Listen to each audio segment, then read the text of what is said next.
Avez-vous, Monsieur Rebetega, des chiffres actualisés du nombre de ces réfugiés? Et pourquoi ils sont en hausse, en fait?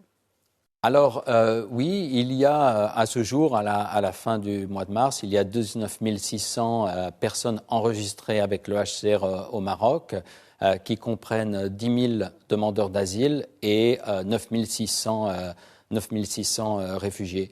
Et comme vous l'avez justement mentionné, il y a une tendance à la hausse, mais une tendance à la hausse depuis plusieurs années.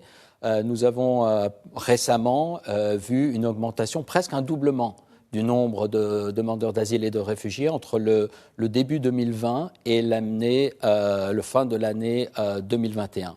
C'est une tendance haussière qui est aussi à l'image de ce que sont les mobilités forcées à l'échelle globale, puisque dans la dernière décennie, on a vu un doublement de ces mobilités forcées qui sont passées de 40 millions à plus de 80 millions, et avec une accélération très récente, notamment avec la crise ukrainienne. Alors vous avez posé une question importante, c'est pourquoi cette tendance haussière dans la durée? D'abord, il faut rappeler que ce nombre de 19 600 est un nombre modeste eu égard à des crises comme la crise syrienne. Il y a près de 7 millions de réfugiés syriens. On l'a vu en un mois et demi. C'est aujourd'hui près de 5 millions de réfugiés ukrainiens en Europe.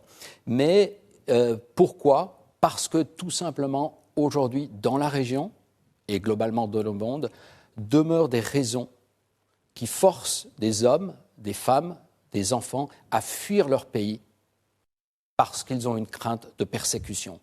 Et une crainte de persécution liée à des conflits qui durent, la Syrie, le Yémen, le Soudan, mais liée aussi à des conditions spécifiques de ces populations, soit l'appartenance à un groupe social, soit des opinions politiques. Alors, au Maroc, il y a eu également des gens qui sont venus dans le cadre d'accords bilatéraux pour étudier. On pense aux Centrafricains, on pense aux Yéménites, on pense aux Sud-Soudanais, et qui, du fait de l'évolution de conflits dans leur pays d'origine, n'ont pas pu rentrer.